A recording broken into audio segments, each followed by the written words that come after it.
I'm Chauncey Navarro, and this is Inspired Word. We've been going through the book of the Revelation of Jesus. We take an interesting little twist here. We were in chapter 6 last time, and we went through the first 5 seals. Now we're going to recap that a little bit, but we're not really going into the book of the Revelation of Jesus for this video. We're actually going through chapter 24 of Matthew, the Olivet Discourse.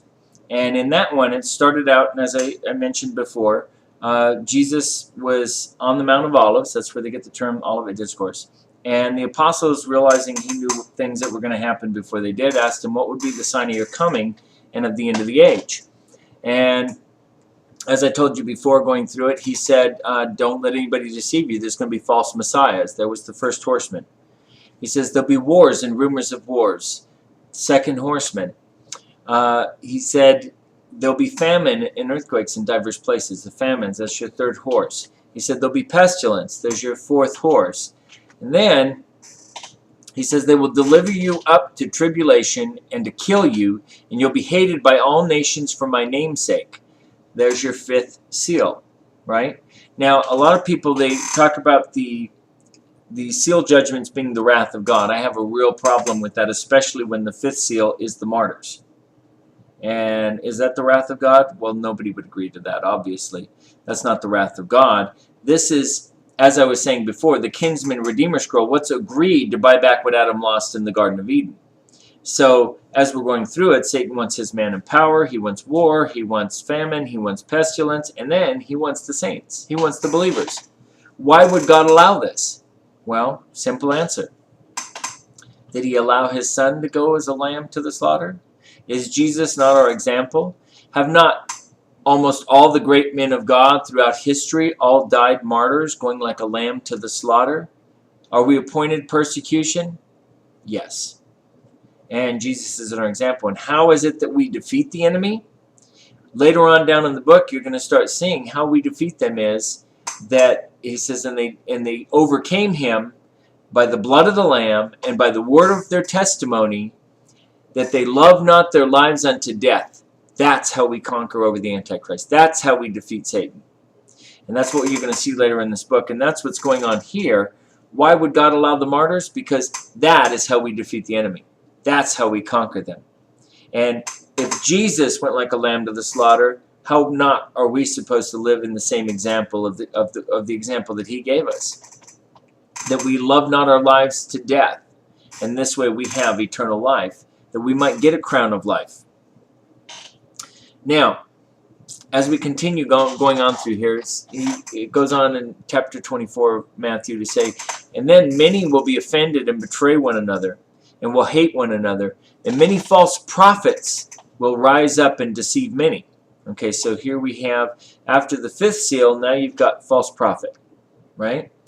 And then because lawlessness will abound, the love of many will grow cold. Well, what is lawlessness? What law are we talking about? The law of God. Torahlessness. That's right. It says that the spirit of Antichrist is the spirit of lawlessness, is the spirit of Torahlessness. When we've turned our backs on God's law, that's when the heart grows cold, and when, the people have turned away from God. What you find is most of the persecution that comes against God's people comes from the church itself. And that's where you see that in the letters of the churches that I went, those that say they're Jews but are not, but are of the synagogue of Satan. But he who endures to the end shall be saved. And this gospel of the kingdom will be preached throughout the whole world. Now, we're going to see this a little bit later with this angel who has the gospel that's flying through. This gives you this time frame where this falls in on here. And it says, preached in the whole world, the witness to all the nations, and then the end will come. So the end's not going to come until then. And this is what you're going to find in here, is that as we're going through this, there's a chronological event that we can follow in here. So far, these were just the beginning of sorrows. These were just birth pains. And this is where the woman in chapter 12 comes into the picture on this also, that this is the beginning of sorrows, the birth pains that come in that start out for this. Therefore, when you see the abomination of desolation, spoken of by Daniel the prophet, standing in the holy place, whoever reads this, let him understand. Then let those who are in Judea flee to the mountains, and let him who is on the housetop not go down to take anything from his house. And let him who is in the field not go back for his clothes. But woe to those who are that are pregnant or that are nursing babies in those days. And pray that your flight may not be in winter or on the Sabbath. For then there will be great tribulation, such as has not been since the beginning of the world until this time, nor ever shall be. And unless those days were shortened, no flesh will be saved. But for the elect's sake, those days will be shortened. Then, if anyone says to you, look, here's the Messiah, or there, do not believe it. For false messiahs and false prophets will rise and show great signs and wonders to deceive, as if it were possible, even the elect. See, I've told you beforehand. He's letting us know beforehand what's going to happen, what's going to come into place. Now, he brings in the comment about the abomination of desolation. I'm going to touch on that more in the next message that I have. For right now, I want to go ahead and continue through with a chronological pattern that's following here. Now, he told them, he's warning them, look, the Messiah's, if somebody's telling you the Messiah's here, don't believe him. For the Messiah is going to come like lightning comes from the east, flashes to the west. So also will the coming of the Son of Man be. For wherever the carcass is, there the eagles will gather together. Now, that's a reference to where later in the book we're going to run into a part where an angel is calling to the birds to eat the flesh of kings and of captains and of mighty men. So, chronologically, they're jumping all the way. They're moving forward fast here. What we're going to do is we're going to use some of these events to take what Daniel's told us in the next video section to put time frames on those so that we can correlate when and how everything's coming into play. Immediately after the tribulation of those days, so this is after the tribulation of those days, the sun will be darkened, and the moon will not give its light, and the stars will fall from heaven, and the powers of heaven will be shaken. Then the sign of the Son of Man will appear in heaven, and then the tribes of the earth will mourn, and they will see the Son of Man coming in the clouds of heaven with power and with great glory. And he will send his angels with a great sound of the trumpet, and they will gather together his elect from the four winds, from one end of heaven to the other. Now, normally some people would look at this and they say, oh, it's talking about the rapture of the church, the resurrection. It's not. Right here on this is a reference here where he's saying he's going to have the angels gather them from the four corners of heaven. So they're in heaven already on this part here.